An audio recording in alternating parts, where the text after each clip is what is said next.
အာဆင်နယ်ပရိသတ်တွေကတော့လုတ်ပြန်ပါပြီအခုလဲဘူကာယိုဆာကာနဲ့မိုဟာမက်ဆာလာကိုနှိုင်းယှဉ်နေကြပြန်ပြီအသက်19နှစ်အရွယ်ဆာကာက FA ဖလားရထားချိန်မှာဆာလာကဘာမှမဖြစ်သေးဘူးဆိုပြီးတော့ပေါ့ဒါပေမဲ့အာဆင်နယ်ပရိသတ်တွေမသိတာတခုကဆာကာရထားတဲ့အဲ့ဒီ FA ဖလားဟာသူ့ရဲ့ကလပ်အသင်းအတွက်ပထမဆုံးနဲ့နောက်ဆုံးရဖို့တဲ့စုဖလားခစ်နေတာပါပဲအဲ့ဒီချိန်မှာတော့ဆာလာကတော့အောင်မြင်မှုအားလုံးကိုသိမ်းပိုက်ပြီးပါပြီဆာကာရဲ့စုဖလားဘီတို့ကိုကြည့်လိုက်ရင် FA ဖလားတစ်ခု Community Shield တစ်ခုရဲ့ Nando's ကပေးတဲ့ငရုတ်သီး sauce ဘူးတစ်ဘူးပဲရှိပါလိမ့်မယ်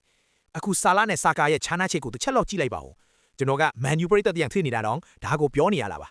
ဆာလာအပေါ်အာဆင်နယ်ပရိသတ်တွေရဲ့မလေးစားမှုကတော့တကယ်ကိုအံ့ဩစရာပါပဲမမားပါနဲ့ဆာကာကကစားသမားကောင်းတစ်ယောက်ပါဒါပေမဲ့တကယ်တမ်းပြောရရင်သူသာအာဆင်နယ်မှာမဟုတ်ပဲတခြားအသင်းမှာကစားနေရင်ဘယ်သူမှတော့သူ့အကြောင်းပြောကြမှာမဟုတ်ပါဘူးပရီးမီးယားလိသမိုင်းမှာစီရိုနယ်ဒိုပြီးနေအကောင်းဆုံးတောင်ပန်ကစားသမားဖြစ်တဲ့မိုဟာမက်ဆာလာကိုလေးစားကြပါအာဆင်နယ်ပရိသတ်တွေအနေနဲ့လည်းတိတ်တိတ်လေးပဲနေပေးကြပါလို့ခင်ဗျားတို့ကိုကျွန်တော်တို့ကလာနှိမ်ဆရာမလို့ပါဘူးခင်ဗျားတို့အလိုလိုနှိမ်ပြီးသားဖျက်သွားမယ့်အချိန်ကိုပဲစောင့်နေကြတာပါ